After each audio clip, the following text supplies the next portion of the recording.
যখনই প্রেমের কথা আসে সবার প্রথমে আমরা মনের মধ্যে একজন নায়ক আর নায়িকার ছবি এঁকি কি আপনাদের সাথেও ঠিক তাই হয় না? কিন্তু প্রেম কি কেবল নায়ক নায়িকার আকর্ষণের বন্ধন? না, প্রেম তো পরিবারের সাথে হতে পারে, মা বাবা ভাই বোনের সাথেও হতে পারে, বন্ধু বান্ধবদের সাথে হতে পারে, দেশ ও জন্মভূমির জন্য হতে পারে, মানবতার সাথে হতে পারে, কোনো শিল্পের সাথে হতে পারে, এই প্রকৃতির সাথেও হতে পারে। কিন্তু প্রেম কখনো সেই পাতায় লেখাই হতে পারে না যেখানে আগে থেকেই অনেক কিছু লেখা আছে। যেমন ভরা কলসিতে আর জল ভরা সম্ভবই না। যদি প্রেমকে পেতে হয় তাহলে মনকে খালি করতে হবে। নিজের ইচ্ছে, নিজের সুখ সব প্রেমকে সমর্পণ করতে হবে। নিজের মন থেকে লাভ ক্ষতি সরিয়ে দাও, তবেই প্রেম পাবে। আর মন প্রসন্ন হয়ে বলবে, রাধা রাধা। জীবনে যখনই আমরা কোনো বিশেষ মানুষের সাথে পরিচিত হই, তখন তার ব্যক্তিত্বের বিষয়ে আমাদের একটি নিজস্ব দৃষ্টিভঙ্গি তৈরি হয়। তা সে ভালো হোক বা মন্দ, আমরা নিজেদের দৃষ্টিভঙ্গি, নিজেদের ধারণা বানিয়ে ফেলি।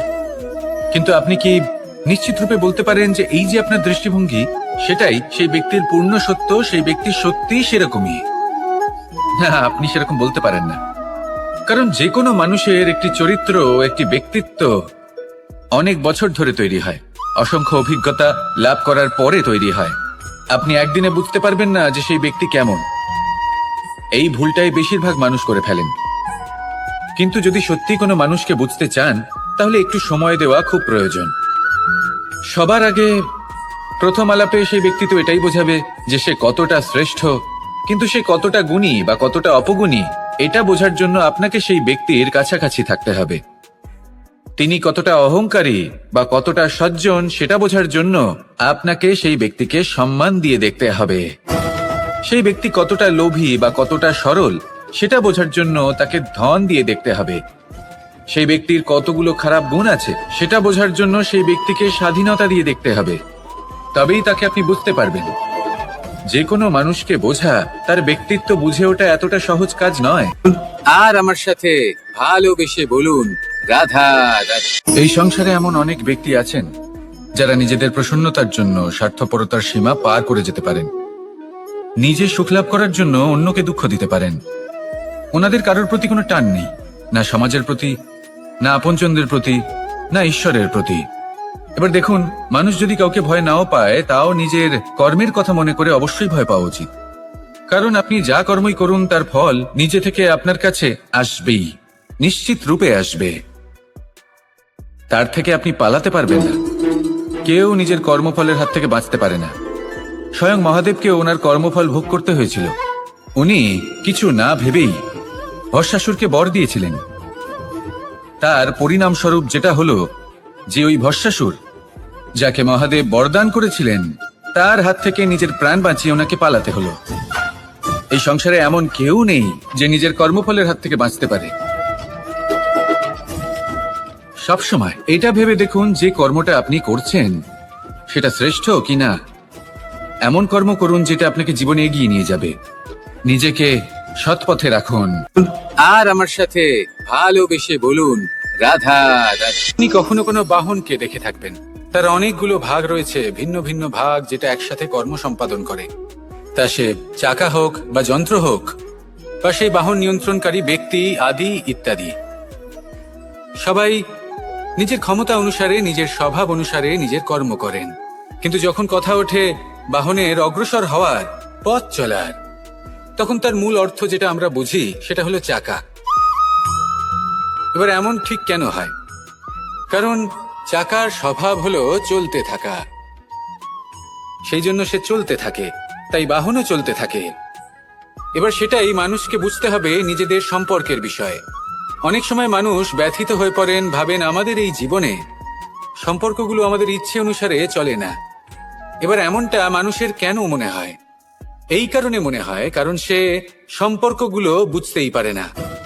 সম্পর্কগুলোর সাথে কিভাবে চলতে হবে, কিভাবে চলা উচিত, সেটাই সে বুঝে উঠতে পারে না। দেখুন, সম্পর্ক যখন তৈরি হয় তখন সেই ব্যক্তি যুক্ত হন, তাদের সাথে নিয়ে আপনি সামনে অগ্রসর হন। এমন কখনোই হবে না যে আপনি এগিয়ে চলেছেন আর আপনার সম্পর্ক আপনার পেছনে পেছনে আসছে। ঠিক যেভাবে বাহনের ক্ষেত্রে চাকার স্বভাব হলো চলতে থাকা, ঠিক সেভাবেই সম্পর্কের স্বভাব হলো সাথে থেকে রাধা রাধা। প্রত্যেক মানুষ ভালো কাজও করেন আবার খারাপ কাজও করেন। যখন ভালো কাজ করেন তখন তিনি প্রশংসার পাত্র হন, যখন খারাপ কাজ করেন তখন তাকে নিন্দা করা হয়, কখনো অপমানও করা হয়। যখন কেউ ভালো কাজ করে তার প্রশংসা করুন, অনেক অনেক প্রশংসা করুন, অত্যাধিক প্রশংসা করুন। কারোর প্রশংসা করলে আপনার কোনো ক্ষতি হবে না। কিন্তু যদি কোনো ব্যক্তি খারাপ কাজ করেন বা তার কোনো ভুল হয়ে থাকে, যদি আপনি তাকে অপমান করে থাকেন, তার নিন্দা করেন, তাহলে একটা কথা মনে রাখবেন, সেই ব্যক্তি এই ঋণের কথা ভুলবে না, বরং সঠিক সময়ে এলে পরে নিজের স্বভাব অনুসারে এই ঋণ শোধ করবে।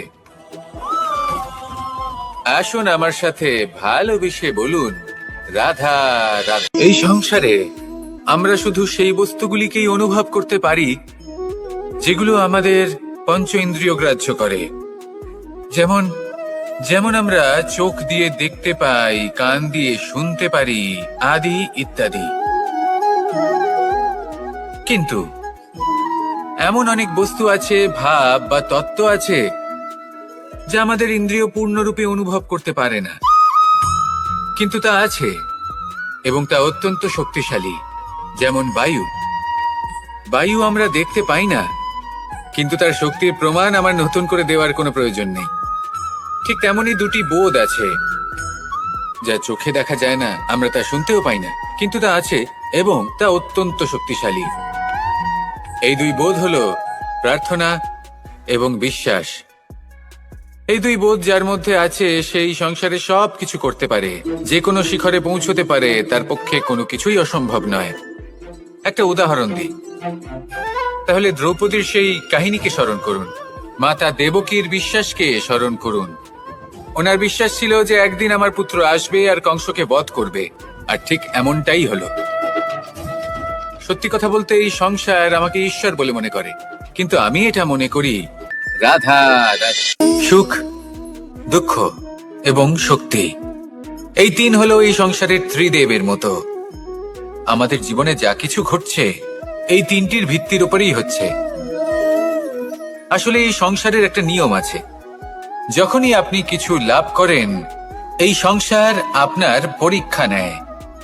এটা জানার জন্য আপনার পরীক্ষা নেয় যে আপনি যা কিছুই লাভ করেছেন আপনি কি আদৌ সেটার যোগ্য কিনা। ঠিক সেইভাবেই এই সুখ, দুঃখ এবং শক্তি আপনার পরীক্ষা নিয়ে থাকে। যখন সুখ আসে তখন সে আপনার পরীক্ষা নেয় যে আপনার মধ্যে অহংবোধ জাগ্রত হয়নি তো। যদি অহংবোধ চলে আসে তাহলে সুখ সেখানেই সঙ্গ ত্যাগ করে। দুঃখ আপনার ধৈর্যের পরীক্ষা নিতে থাকে, আর যদি আপনার মধ্যে ধৈর্য না থাকে তাহলে এটা আপনাকে আরো বেশি দুঃখের গভীর অন্ধকারে ঠেলে দেবে। সেখানে শক্তি পরীক্ষা নেয় আপনার বিনম্রতার। যদি আপনি বিনম্র না হন তাহলে হয় এই শক্তি আপনার সঙ্গ ত্যাগ করবে, নয় এই শক্তি বিনম্রতার অভাবে আপনার পতনের কারণ হতে পারে। এই সংসারে যে কোনো ব্যক্তি যিনি এই পরীক্ষায় উত্তীর্ণ হয়ে থাকেন এই জীবনে তিনি সাফল্য লাভ করেন। রাধা রাধা। আমাদের মধ্যে বেশিরভাগ মানুষ সেই পরম শক্তিতে, সেই পরমেশ্বরের ওপর আস্থা রাখি, আর সেই জন্য আমরা বারবার মন্দিরে যাই, পুজো অর্চনা করি, নৈবেদ্য অর্পণ করি। কিন্তু অত্যন্ত গুরুত্বপূর্ণ একটা বিষয় আমরা ভুলে যাই, আর সেটা হলো যে পাষাণের সেই প্রতিমা যা মন্দিরে স্থাপন করা হয়েছে তাদের মধ্যে আমরা ঈশ্বরকে খুঁজে পাবো না যতক্ষণ না বাড়িতে বিরাজমান ঈশ্বর অর্থাৎ আমাদের মাতা পিতা তাদেরকে আমরা সেবা করছি। দেখুন, ঈশ্বর নিশ্চিত রূপে এই সংসার নির্মাণ করেছেন, কিন্তু আপনি সেই সংসারের অংশ তবে থেকে হয়েছেন যেদিন থেকে এই সংসারে আপনি পদার্পণ করেছেন। আর এই উত্তরদায়িত্ব পালন করেছেন কারা? আপনার মাতা পিতা। ঈশ্বর আছেন এই ভাবনা আপনার মধ্যে জাগ্রত হয়েছে আপনার মাতা পিতার মাধ্যমে। সেই জন্য মন্দিরে গিয়ে আপনি যতই প্রসাদ বিতরণ করুন তার কোনোই অর্থ নেই যদি ঘরে বসে থাকা মাতা পিতা অভুক্ত থাকেন। মন্দিরে গিয়ে পরমেশ্বরকে প্রসন্ন করার পূর্বে ঘরে বিরাজমান ঈশ্বর মানে আপনার মাতা পিতা, তাদের সেবা করুন, তাদের প্রসন্ন করুন। ঈশ্বর নিজে থেকেই প্রসন্ন হয়ে যাবেন। আসুন আর আমার সাথে ভালোবেসে বলুন, রাধা রাধা। আমাদের মধ্যে এমন কজন আছে যারা ভয়তে ভীত হয়ে পড়ে, কোনো বৃহৎ কার্য করার আগে মনের সামঞ্জস্য হারিয়ে ফেলে? মোটামুটি সবাই, তাই না? প্রত্যেক ব্যক্তির মনেই এই ভয় জাগ্রত হয়। তবে এর অর্থ আমার দৃষ্টিভঙ্গি দিয়ে মনে হয় এই ভয়ের অনুভূতি খারাপ নয়। কারণ যদি এই অনুভূতি খারাপ হতো, তাহলে কি ঈশ্বর এই অনুভূতি প্রত্যেক প্রাণীকে দিতেন?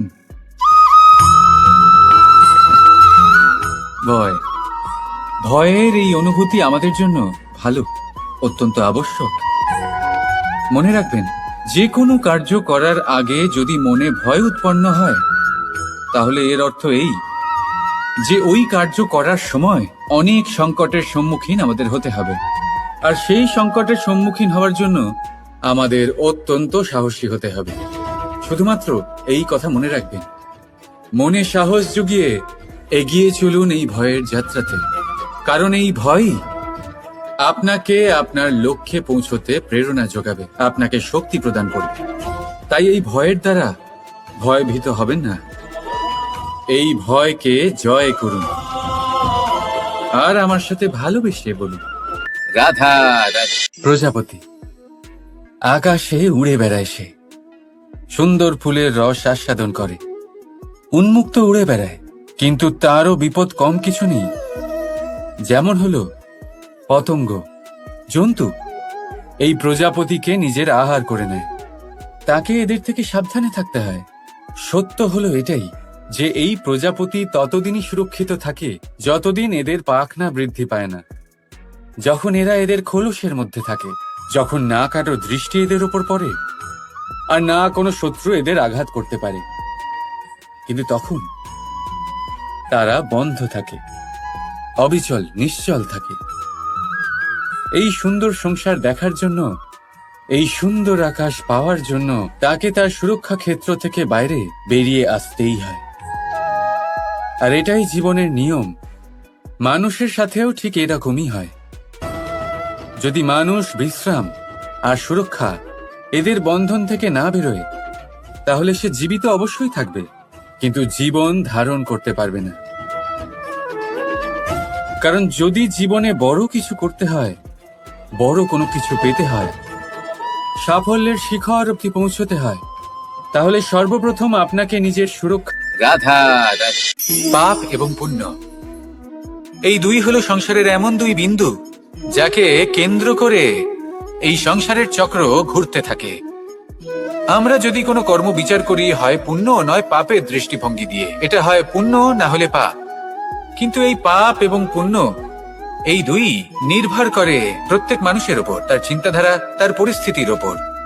ধরুন এমন একজন মানুষ যিনি অনেক দিন ধরে বনে পথ হারিয়েছেন, অনেক দিন হয়তো উনি কোনো খাবার খাননি। এবার এমন পরিস্থিতি চলে এসছে যে এবার যদি উনি খাবার না খান, তাহলে হয়তো জীবিতই থাকবেন না। আর এমন অবস্থায় ওনার সামনে যদি কোনো প্রাণী আসে, তাহলে তাকে শিকার করা, এটা কিন্তু তার কাছে পাপ নয়, এটা তো জীবিত থাকার একমাত্র উপায়। এটা তার কাছে পুণ্যসম। আর যদি আমি এমন একজন ব্যক্তির কথা বলি যিনি সরল, যিনি একটি সুখী, শান্ত, সুরক্ষিত জীবনযাপন করছেন, তার কাছে কিন্তু এটা পাপ। এইরকমই এই সংসারে ভিন্ন ভিন্ন পরিভাষা আছে পাপ এবং পুণ্যের। তার মধ্যে যদি আমি আপনাকে একটি সরল পরিভাষা দিই, সেটা হলো, জীবনে যখনই কোনো কর্ম করবেন সেটা নিয়ে একটু ভেবে দেখুন যে এই যে কাজটা আমি করছি, তার ফলে এই যে অন্য মানুষেরা আছেন এই সংসারে, তারা কি দুঃখ পাবেন? যদি তারা দুঃখ পান, তাহলে সেটা পাপ। রাধা রাধা। মানুষ নিজের জীবনে সেই সবকিছু লাভ করতে পারে যা সে কামনা করে। শুধু প্রয়োজন হলো ইচ্ছে এবং সিদ্ধান্তের। এবারে ইচ্ছে আসলে কি? সেটা হলো এই মনে প্রকট হওয়া একটি ভাবনা, একটি আবেগ। শুধু তা দিয়ে কিছুই হয় না। যখন সেই ইচ্ছের সাথে দৃঢ় প্রতিজ্ঞা জুড়ে যায়, তখন বিষয়টা এগোতে থাকে। একটা উদাহরণ দিই, ধরুন আপনি মরুভূমিতে আছেন এবং আপনি মধুর জল পান করতে চান। এটা হলো শুধুমাত্র আপনার মনের একটি ইচ্ছে। যখন এই ইচ্ছের সাথে সিদ্ধান্ত জুড়ে যায়, তখন আপনি সেই মরুভূমিতে গর্ত খুঁড়তে চেষ্টা করেন। আর যখন এই সিদ্ধান্তের সাথে নিষ্ঠা জড়িত হয়, তখন আপনাকে সেই জল লাভ করার থেকে কেউ বাধা দিতে পারে না। ইতিহাস এটার সাক্ষী, যিনি নিশ্চিত করেছেন তিনি সেই সবকিছু লাভ করেছেন যা তিনি লাভ করতে চেয়েছেন। সেই জন্য ইচ্ছে থাকা খুব দরকার, কিন্তু তাকে সিদ্ধান্তের সাথে জুড়ে নিন, সিদ্ধান্তকে নিশ্চিত করে ফেলুন, সবকিছু লাভ করবেন। আর তখন এই মন প্রসন্ন হয়ে বলবে, রাধা। কিছু মানুষ চিরকাল দুঃখে থাকেন, বলেন যে দূরত্বের কারণে ওনাদের ভালোবাসা সমাপ্ত হয়ে গেছে। এমনও কিছু মানুষ আছেন যারা বলেন যে দূরত্বের জন্য ভালোবাসা বৃদ্ধি পায়। কেউ বলেন কাছাকাছি এলে ভালোবাসা বৃদ্ধি পায়, কিন্তু আসল সত্য হলো এটাই যে দূরত্ব ভালোবাসা পরিমাপ করার কোনো মাপদণ্ডই নয়। চাতক পাখিকে দেখুন, সারা বছর সে অপেক্ষা করে যে কখন বর্ষা আসবে আর ওর তৃষ্ণা নিবারণ হবে। বর্ষার জল ছাড়া ও আর অন্য কোনো জল পান করে না। তাহলে বলুন, এই যে দূরত্বের জন্য ওদের ভালোবাসা কি সমাপ্ত হলো? এই ভালোবাসা আপনার মানসিকতা বুঝতে পারে, সে আপনার মনে লুকিয়ে থাকা আবেগ বুঝে নিতে পারে। তা সে আপনি যতই দূরে চলে যান না কেন, যতই কাছে আসুন না কেন, শুধু নিজের আবেগগুলিকে কখনো মলিন হতে দেবেন না, স্বার্থ জড়িয়ে ফেলবেন না। প্রেমকে পবিত্র করে তুলুন, এই প্রেম ক্রমাগত বৃদ্ধি পাবে। আসুন আর এই ভালোবাসার সাথে বলুন, রাধা। দিন আগে একটা ব্যক্তি ছিল, নদীর ধারে তার একটা ক্ষেত ছিল, খুব সুন্দর একটা ক্ষেত। পরিশ্রম করে সেখানে সে ফসল উৎপাদন করলো। একদিন বন্যা হলো আর সমস্ত ফসল বয়ে নিয়ে গেল। প্রতি বছর বন্যা হতো আর বারবার ওর ফসল বয়ে নিয়ে যেত। সে ব্যক্তি খুব দুঃখী হয়ে পড়ল। সে ভাবলো, কেন বারবার আমার সাথে এরকম হয়? তখন একজন ওকে বোঝালো যে প্রতি বছর যখন এই বন্যা আসে তখন সে তোমার ক্ষেত উর্বর মৃত্তিকা দ্বারা পুষ্ট করে তোলে। তখন সেই ব্যক্তি বুঝতে পারল যে প্রকৃতি ওকে কত বড় একটা উপহার দিয়েছে। প্রতি বছর বন্যা শেষ হওয়ার পরে সে ফসল উৎপাদন করত এবং তাতে 10 গুণ বেশি ফসল হতো। এই সংসারে যতক্ষণ না বৃষ্টির ফোঁটা মাটিতে পড়ছে, ফসল কিভাবে উৎপন্ন হবে? যতক্ষণ না এই সোনা তীব্র আগুনে উত্তপ্ত হচ্ছে, ততক্ষণ সে কুন্দন কি করে হয়ে উঠবে? সেইভাবেই যতক্ষণ না আপনি সমস্যার সম্মুখীন হচ্ছেন, জীবনে সামনে এগোবেন কিভাবে? তাই বিপদ হোক বা সমস্যা, তার সম্মুখীন হন, আর তাও ইতিবাচক মনোভাব নিয়ে। দেখবেন অবশেষে আপনি বিকাশের পথে অগ্রসর হয়েছেন। আসুন আমার সাথে ভালোবেসে বলুন, রাধা। মানুষের শরীরের বিভিন্ন অঙ্গ দ্বারা ভিন্ন ভিন্ন প্রকারের কাজ করা হয়, আর সেই জন্য মানুষ নিজের শরীরের যত্ন করে, তার খেয়াল রাখে, নিজের শরীরকে সুস্থ রাখে, স্বচ্ছ রাখে, বস্ত্র পরিধান করে, আর কোথাও আঘাত লাগলে ক্ষতস্থান ঢেকে ফেলে। মানুষের শরীরে এমন একটি অঙ্গ আছে যা চোখে দেখা যায় না, যা অদৃশ্য থাকে, কিন্তু সেইটা দিয়ে মানুষের বিষয়ে অনেক কিছু জানা যায়। এবং মানুষের শরীরের সেই অঙ্গের নাম হলো বাণী, আপনার ভাষা। আপনি যেভাবে কথা বলেন, যার সাথে কথা বলেন, আপনি যেভাবে শব্দ চয়ন করেন, তার দ্বারা আপনার বিষয়ে অনেক কিছু বোঝা যায়, আপনার ব্যক্তিত্বের বিষয়ে অনেক কিছু বোঝা যায়। সেই জন্য সবসময় কিছু বলার আগে একটু ভেবে নিন, নিজের কথার ওপর একটু নিয়ন্ত্রণ রাখুন। আমার কথা শুনুন, এই হৃদয়কে শুদ্ধ করে তুলুন। যদি এই হৃদয় শুদ্ধ থাকে, তাহলে সর্বদা মধুর বাণী নির্গত হবে, যা সবাইকে প্রফুল্ল করে তুলবে, আর তখন এই মন প্রসন্ন হয়ে বলবে, রাধা। মাতা পিতার মনে সবসময় এই বাসনা বাস করে যে ওনাদের সন্তানের যেন মঙ্গল হয়। নিজের সন্তানকে সেই সবকিছু দেবার সবসময় চেষ্টা করতে থাকেন যেগুলো তারা নিজেরা নিজেদের জীবনে কখনো পেতে পারেননি। এবং এই প্রক্রিয়ায় সব থেকে গুরুত্বপূর্ণ বিষয়টি ভুলে যান, নিজের সন্তানকে সেই জিনিস দেওয়া যেটা উনি সব থেকে আগে পেয়েছেন। আমি ধনের কথা বলছি না, আমি বলতে চাইছি নিজের অভিজ্ঞতা দ্বারা ওনারা যে মানসিক স্থিতি লাভ করেছেন, ওনারা যে মর্যাদা লাভ করেছেন, যে শিক্ষা ওনারা লাভ করেছেন, সবার আগে নিজের সন্তানকে সেটা দেওয়া প্রয়োজন। সেটা যদি নিজের সন্তানকে দিতে পারেন, তাহলে এই সন্তান জীবনে তার পথে এগোতেও পারবে, ধন অর্জন করতে পারবে এবং শক্তিশালী অনুভবও করতে পারবে। সেই জন্য সন্তানকে সবার আগে সেটা দান করুন যেটা সব থেকে বেশি মূল্যবান। সেটা দিন যেটা আপনি সবার আগে লাভ করেছেন। আসুন আমার সাথে ভালোবেসে বলুন, রাধা রাধা। সৌভাগ্য আসলে কি? গ্রহের দশা যা প্রত্যেক মুহূর্তে বদলাতে থাকে। কর্মের মাধ্যমে যখন আপনি ধন অর্জন করেন, তখন সেই ধন আপনার আগামী প্রজন্ম লাভ করে। সেটা হয় সে ভোগ করে বা তার জন্য তার ভোগান্তি হয়। আর এটা নির্ভর করছে আপনার কর্মের ওপরে। কি কর্ম করেছেন আপনি সেই ধনকে লাভ করার জন্য। যদি আপনি সৎ পথে চলেন, নিষ্ঠা ভরে আপনি কর্ম করে থাকেন এবং তার ফলে আপনি ধন অর্জন করে থাকেন, তাহলে আপনার আগামী প্রজন্ম সেটা ভোগ করবে, সেটা প্রয়োগ করবে নিজের বিকাশের জন্য। কিন্তু যদি আপনি কুকর্ম করে থাকেন, কোন রকম ছলনা করে থাকেন এই ধন লাভ করার জন্য, তাহলে 100% আপনার আগামী প্রজন্মকে এর জন্য ভুগতেই হবে। তাহলে আপনি কি চাইবেন? যে আপনার আগামী প্রজন্ম সুখ ভোগ করবে, নাকি আপনার কুকর্মের পরিণাম ভোগ করবে? নির্বাচন আপনারই। আসুন আমার সাথে ভালোবেসে বলুন, রাধা রাধা। জীবনের যাত্রাপথে সব থেকে বেশি গুরুত্বপূর্ণ হলো সম্পর্ক। কারণ এই সম্পর্কগুলো আমাদের সেই ব্যক্তির সাথে পরিচিত করায় যাদের হাত ধরে আমরা এই জীবনযাত্রার পথে অগ্রসর হই। এবার এই সম্পর্কে আপনার কথাবার্তা, আপনার ব্যবহার, এটা অত্যন্ত গুরুত্বপূর্ণ। তাই প্রশ্ন হলো, যাদের সাথে আমাদের এই সম্পর্ক গড়ে উঠেছে তাদের প্রতি আমাদের আচরণ কেমন হওয়া উচিত, তাদের সাথে কেমন ভাবে কথা বলা উচিত? এর একটা বড়ই সহজ উত্তর আছে, দর্পণ। আপনি নিজেকে যেভাবে দর্পণে দেখেন, সেভাবেই দর্পণের দিকে তাকান এবং কল্পনা করুন যে আপনার স্থানে সেই ব্যক্তি আছে আর সে আপনাকে দেখছে। এবার বুঝতে চেষ্টা করুন যে আপনার কেমন ব্যবহার হওয়া উচিত। তার আপনার ব্যবহার কেমন হলে ভালো লাগবে আর কেমন হলে তার অনুচিত বোধ হবে, শুধু এইভাবেই সেই ব্যক্তিকে বুঝতে চেষ্টা করুন। কখনো কোনো মানুষের ভালোবাসার প্রয়োজন হয়, কখনো পথপ্রদর্শনের প্রয়োজন হয়, কখনো তিরস্কারের প্রয়োজন হয়, কখনো কটু সত্যের প্রয়োজন হয়, বা কখনো শুধু সঙ্গর প্রয়োজন হয়। যদি দুজন ব্যক্তি এভাবেই একে অপরকে বুঝে অগ্রসর হন, তাহলে এই সম্পর্ক আজীবন চলতেই থাকবে। আর আমার সাথে ভালোবেসে বলুন, রাধা রাধা। জীবনের আরম্ভ থেকে জীবনের শেষ পর্যন্ত হলো একটা যাত্রা। আর এই যে যাত্রা, সেই যাত্রা পথের মাঝেও আমরা অনেক নতুন যাত্রা নির্ধারিত করি, অন্য অনেক লক্ষ্য লাভ করি। এবার প্রশ্ন হলো যে লক্ষ্য বেশি গুরুত্বপূর্ণ নাকি যাত্রা? কেউ বলবে লক্ষ্য বেশি গুরুত্বপূর্ণ, কারণ তার জন্যই আমরা এই যাত্রা স্থির করি।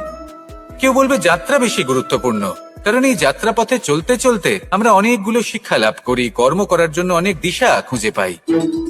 এবার লক্ষ্য এবং যাত্রা এই দুই গুরুত্বপূর্ণ, কিন্তু আরো একটা তথ্য আছে অত্যন্ত গুরুত্বপূর্ণ, যেটা বুঝে নেওয়া খুব প্রয়োজনীয়।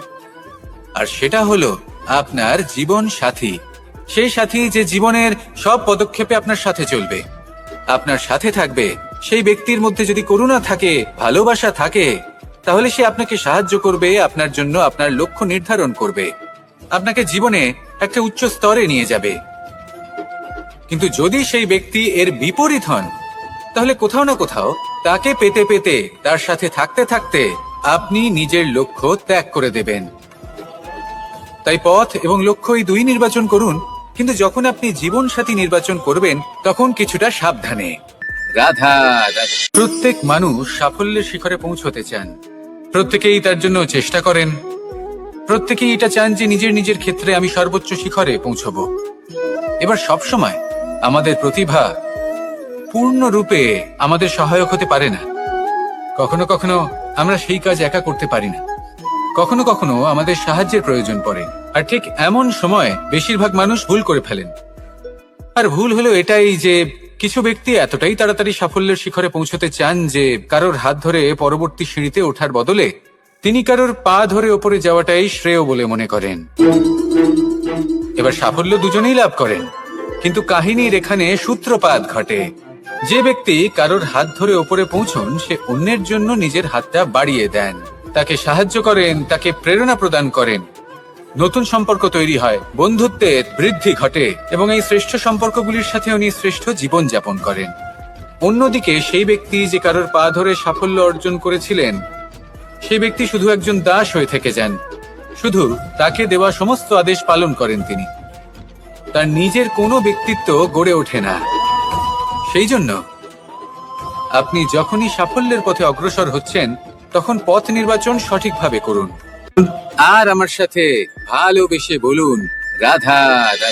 এই জীবনে তিনটি গুরুত্বপূর্ণ শব্দ আছে যা বোঝা আমাদের কাছে খুব গুরুত্বপূর্ণ, এবং এই তিনটি শব্দের নিজস্ব অর্থ আছে। প্রথম হলো সঙ্গবদ্ধতা, অর্থাৎ একসাথে মিলে কাজ করতে হবে, একসাথে মিলে পরিশ্রম করতে হবে, সামনে এগোতে হবে। এরকম করতে পারলে আপনার শক্তি বৃদ্ধি পাবে, আপনার ক্ষমতা বৃদ্ধি পাবে, আপনি এগোতে পারবেন এবং অনেক দূরে যেতে পারবেন। দ্বিতীয় হলো আত্মবিশ্বাস। হেরে যাওয়া বস্তুও আবার জিতে নিতে পারবেন। যদি আপনার নিজের আত্মবিশ্বাস থাকে তাহলে আপনি কখনো পরাজিত হবেন না। এবং তৃতীয় হলো অহংকার। জয়লাভ করার পরেও কিন্তু এটা আপনাকে পরাজিত করতে পারে। সেই জন্য জীবনে সঙ্গবদ্ধ হন, আত্মবিশ্বাস রাখুন, কিন্তু কখনোই অহংকার করবেন না।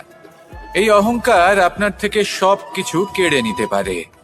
এই অহংকারের জন্যই মথুরাপতি কংস নিজের পতনের দিকে অগ্রসর হয়েছিলেন। এই অহংকারকে ত্যাগ করুন আর আমার সাথে ভালোবেসে বলুন, রাধা রাধা। এই সংসারে এমন অনেক মানুষ আছেন যারা এটা চান যে সবকিছু তাদের ইচ্ছা অনুসারে চলবে এবং সেই চেষ্টাই করতে থাকেন। কিন্তু সত্যি হলো এটাই যে এই সংসারের নির্মাণ কোনো মানুষ করেনি, এবং সেই জন্য এই সংসার কোনো মানুষের ইচ্ছা অনুসারে চলবে না, বরং মানুষকে সংসারের ইচ্ছা অনুসারে চলতে হবে। যদি আপনার জীবনে এমন কোনো পরিস্থিতি আসে যাতে আপনি হয়তো দুঃখ পেলেন, কষ্ট পেলেন এবং সেটা বদলাতে চান, তাহলে তা বদলানোর চেষ্টা করুন।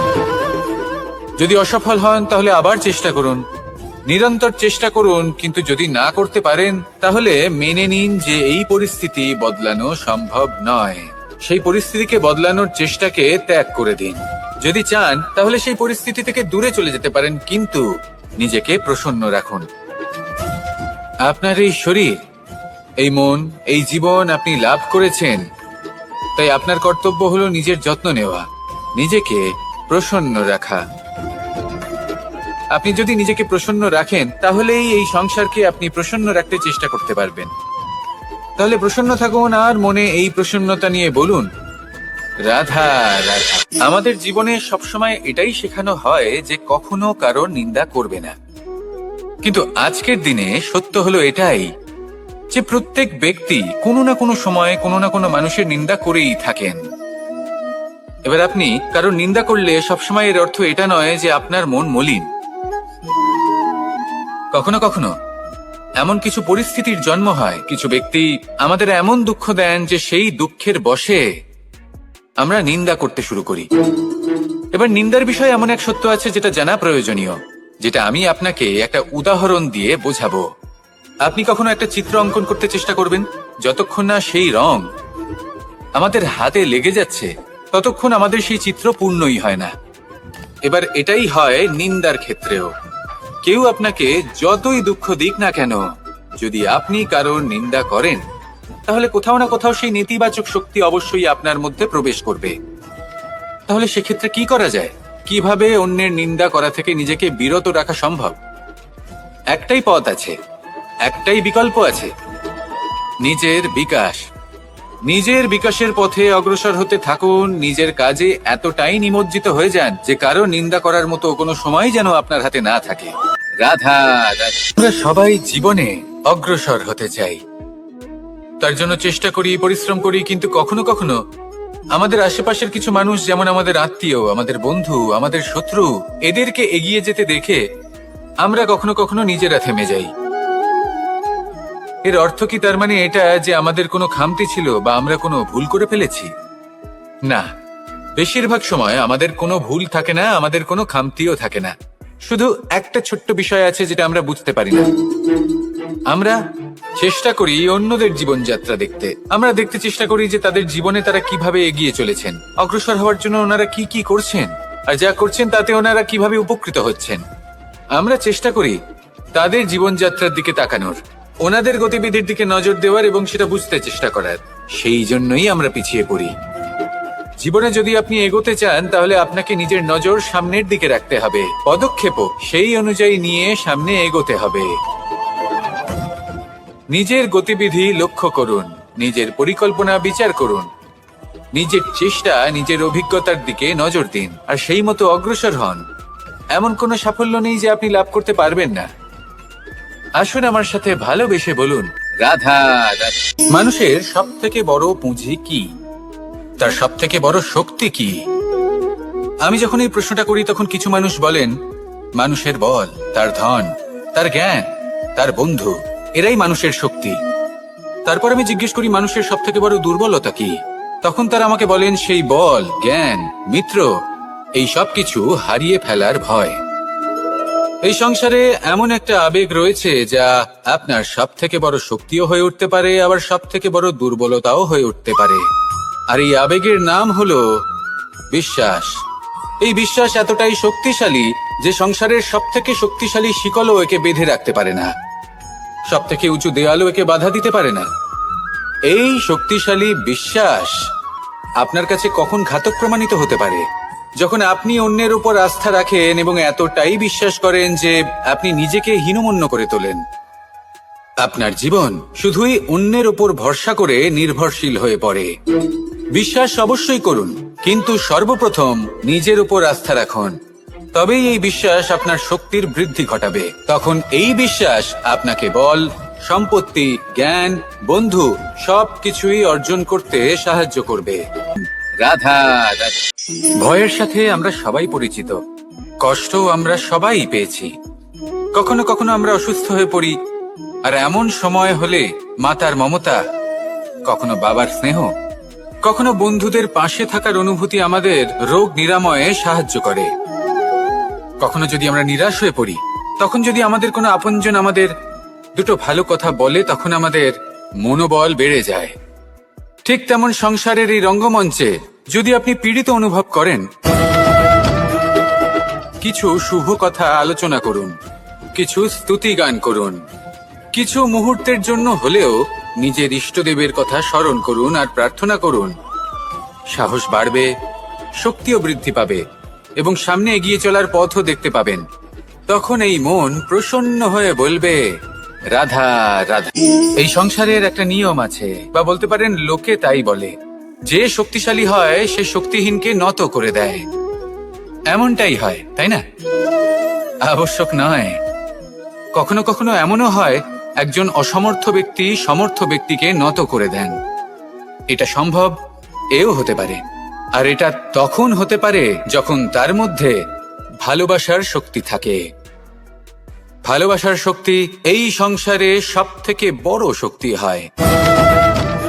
এই ভালোবাসার শক্তি দ্বারাই নির্ধন সুদামা আমাকে দিয়ে নিজের পা ধুইয়ে নিল, কিছু না বলেই, কিছু না চেয়েই। এই কর্মের আধার ছিল শুধুমাত্র ভালোবাসা। খুব শক্তিশালী হয় এই ভালোবাসা। ভালোবাসার শক্তি দ্বারাই আপনি হিমালয় পর্বতকে নত করতে পারেন, তাহলে কি অসম্ভব হতে পারে? এই ভালোবাসার শক্তির সঞ্চার করুন, আর এই ভালোবাসার সাথেই বলুন, রাধা রাধা। আমরা সবাই প্রত্যেকদিন পরিশ্রম করি, কিন্তু আমাদের মনে কখনো না কখনো এই প্রশ্ন অবশ্যই আসে যে সবসময় জীবনে অগ্রসর হওয়ার জন্য সেই পথেই কি চলা উচিত যেটা পূর্ণরূপে সুরক্ষিত, নাকি এমন পথেও চলা উচিত যে পথে একটু সংকটও আসতে পারে। এবার আমি আপনাদের বলবো যে বিকাশ কিভাবে হয়। ছোট্ট একটা উদাহরণ দিই বিকাশের। আমরা ছোটবেলায় কিভাবে হাঁটতে শিখি।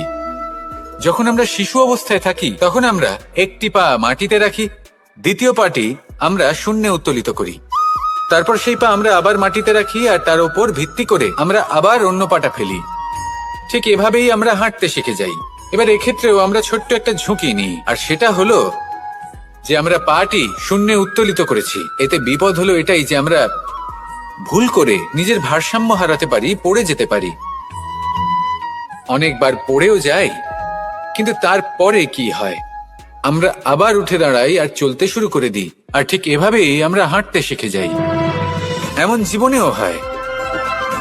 জীবনেও এইভাবেই কর্ম করতে থাকুন। এমন কিছু কর্ম করলেন যার ফলে বিপদ আসতেই পারে, পরাজয় হতেই পারে, কিন্তু সেটা পার করলেই বিকাশ সম্ভব। তাই কর্ম করতে থাকুন আর আমার সাথে ভালোবেসে বলুন, রাধা রাধা। মানুষের জীবনে যখনই কোনো বিপদ আসে, মানুষ নিজের আশেপাশে দেখে, অন্য কাউকে খোঁজে, ভাবে কেউ এসে তাকে সাহায্য করবে। সে আশা করে যে কোনো ব্যক্তি এসে তার হাত ধরবে আর সেই বিপদ থেকে তাকে মুক্তি দেবে। কিন্তু প্রকৃতি আমাদের এই শিক্ষা দেয় না। কখনো কোনো পাখিকে দেখবেন, একটা পাখি যখনই কোনো ঝড় আসে কি করে?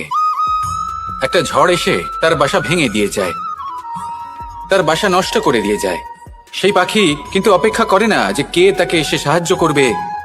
সে কখনো আশা করে না যে কেউ এসে তাকে আশ্রয় দেবে। সে নিজেই কর্ম করে, একটা একটা করে খড়কুটো সে আবার জড়ো করে আর নিজের বাসা পুনর্নির্মাণ করে। প্রকৃতি আমাদের এটাই শেখায় যে আমরা নিজেরাই প্রত্যেকটা সমস্যার সম্মুখীন হতে পারি। কারণ ঝড় অর্থাৎ সংকট আমাদের সবার জীবনেই আসবে, তার সম্মুখীন হতে হবে আমাদের, আর সেটাও নিজেদের শক্তি দ্বারাই। তার সম্মুখীন হওয়ার সময় নিজেদের সংযত করে রাখতে হবে, আর তার জন্য নিজের ওপর বিশ্বাস রাখা আবশ্যক। আর এই কথাটা বোঝাও আবশ্যক যে যত বড়ই সংকট আসুক না কেন, তার সাথে লড়াই করার মতো যে শক্তি প্রয়োজন, সেই শক্তি আমাদের মনেই নিহিত।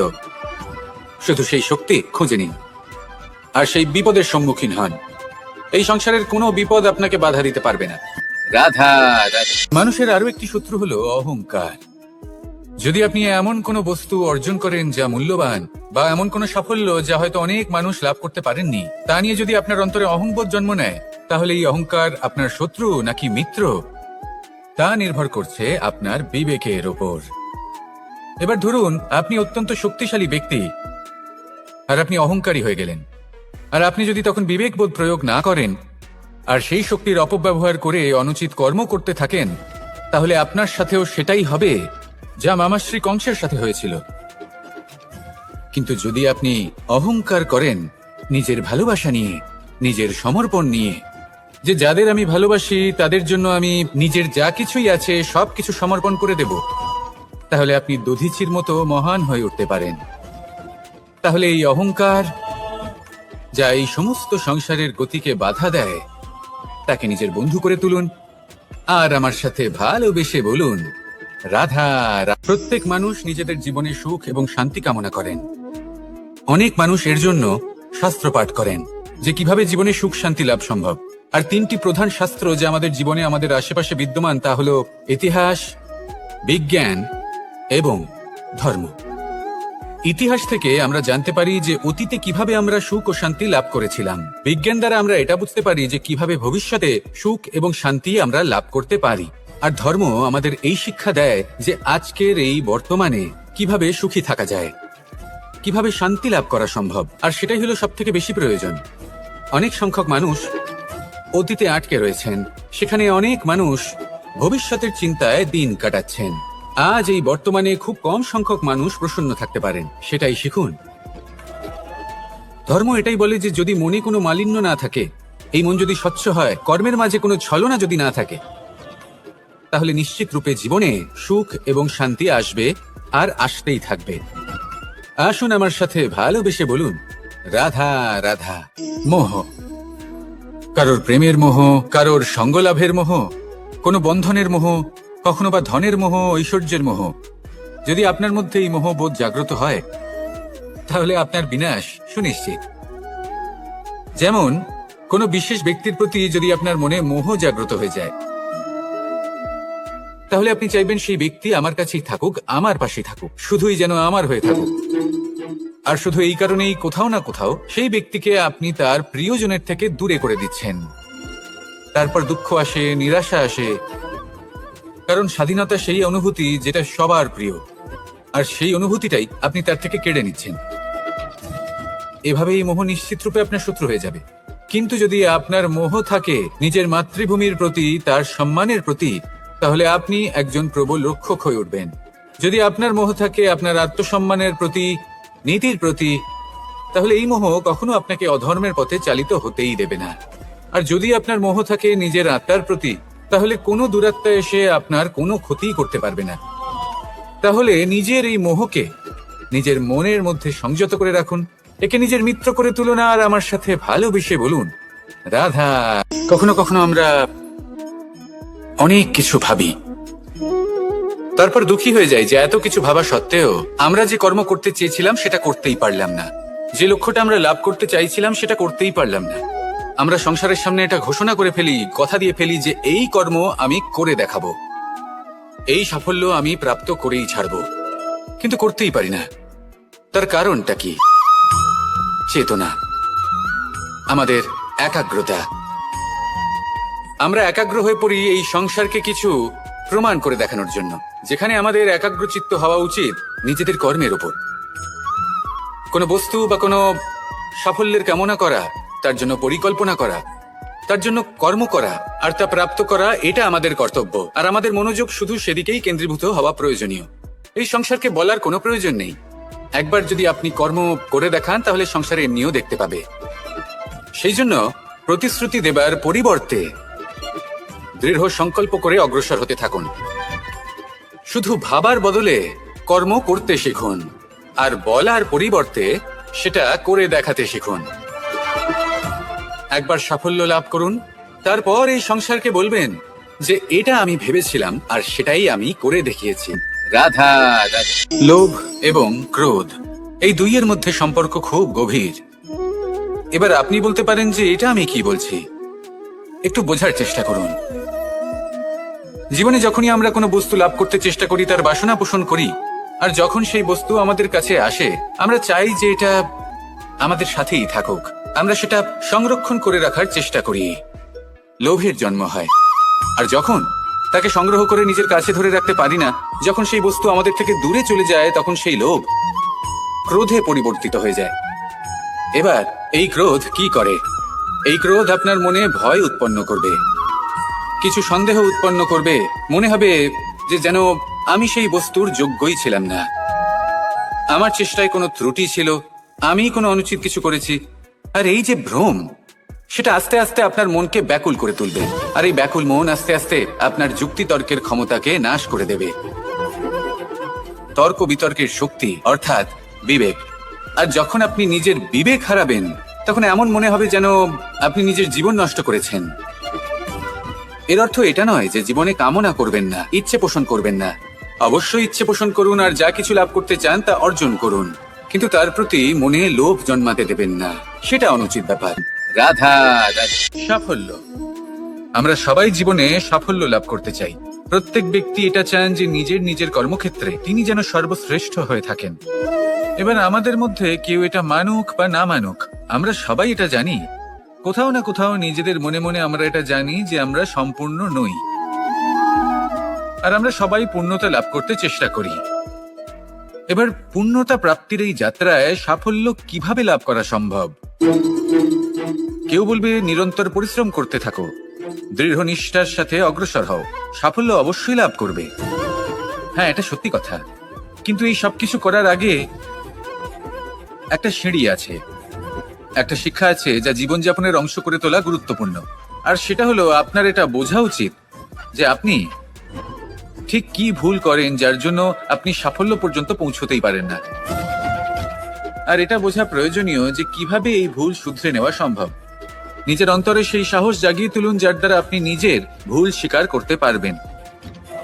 সেই ধৈর্য জাগ্রত করুন যাতে যতই কঠিন হোক না কেন আপনি নিজের ভুল শুধরে নিতে পারবেন। তার সাথে পরিশ্রম করুন, দৃঢ় নিষ্ঠার সাথে সামনে এগিয়েও চলুন। সাফল্য অর্জন করতে খুব বেশি সময়ও লাগবে না। আসুন আমার সাথে ভালোবেসে বলুন, রাধা রাধা। আজ আমরা মানুষের আরো একটি শত্রুর বিষয়ে কথা বলবো, যার নাম হলো লোভ।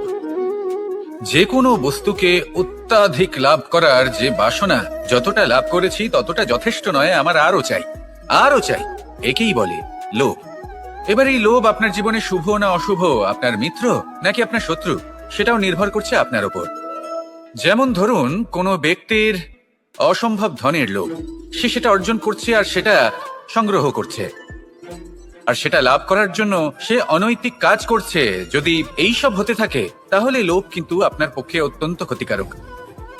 কিন্তু যদি সেই ব্যক্তি ধরুন ধন অর্জন করছেন, তার সাথে নীতিও পালন করছেন, আর সংগ্রহ করার পরে সেটা সংসারে ছড়িয়ে দিচ্ছেন, যদি এমনটা হয় তাহলে এই লোভ আপনার বন্ধু হয়ে উঠতে পারে। যদি আপনার সৎসঙ্গ লাভ করার, সৎকর্ম করার লোভ থাকে, তাহলে আপনি কখনো একা থাকবেন না। যদি ভালোবাসা প্রদান করার লোভ থাকে, এই সংসারকে সাহায্য করার লোভ থাকে,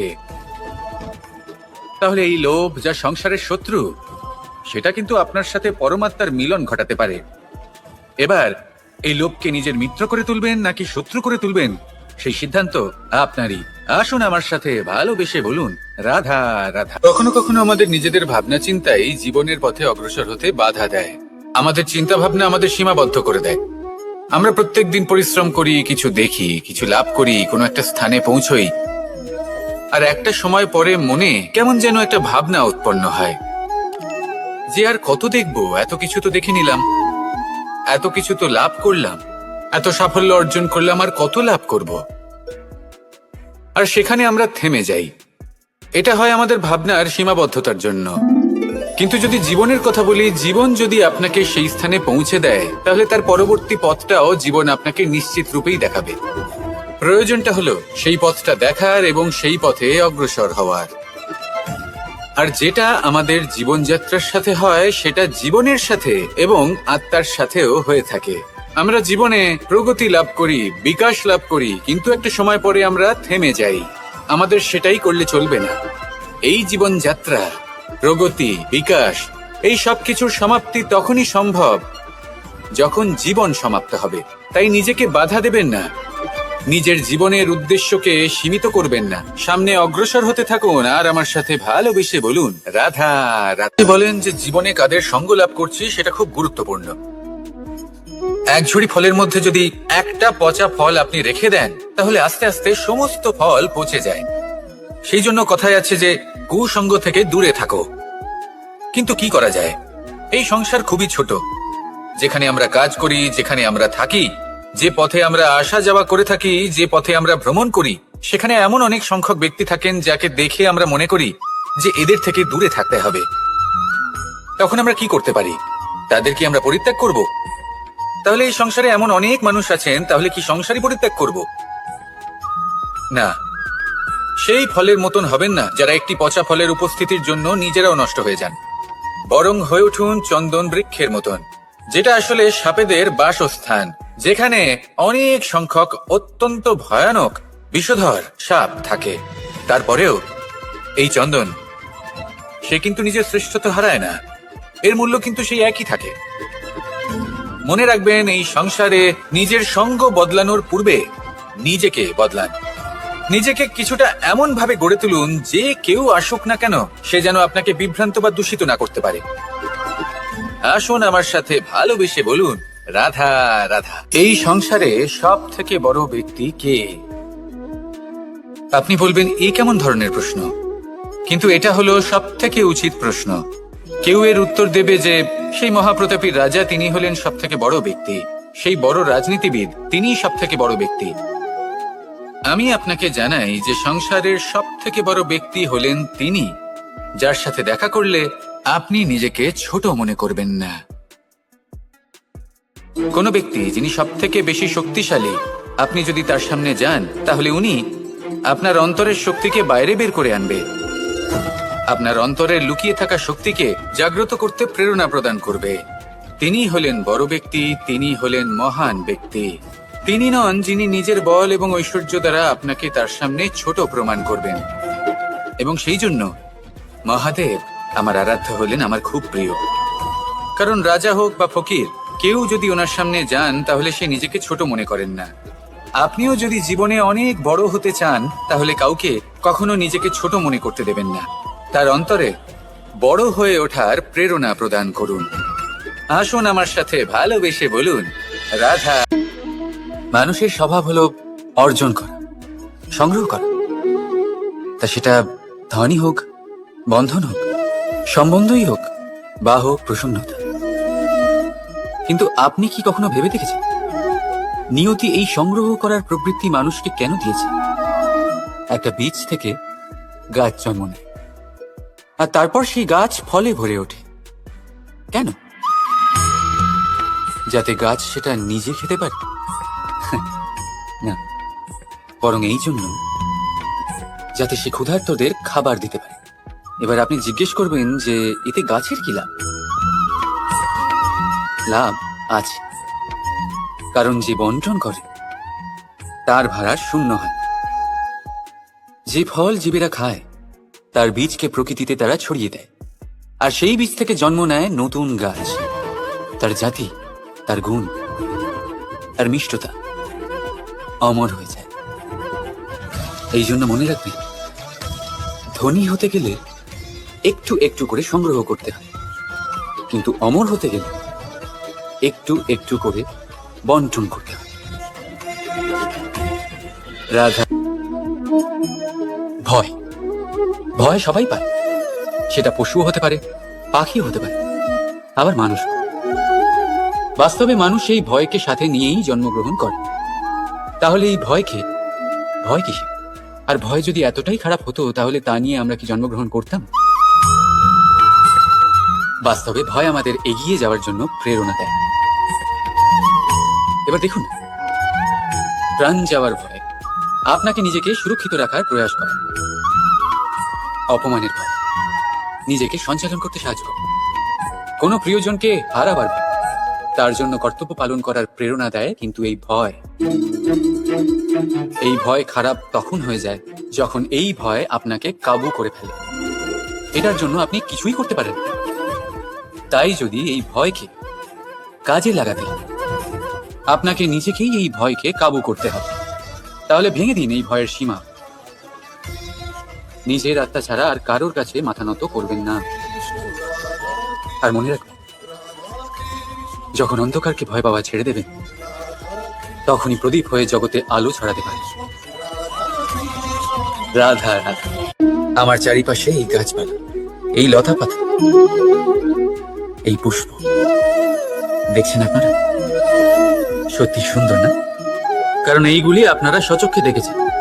ঠিক এইভাবেই যখন প্রেমের কথা ওঠে, লোকে কারোর একটা মুখ স্মরণ করে নেয়।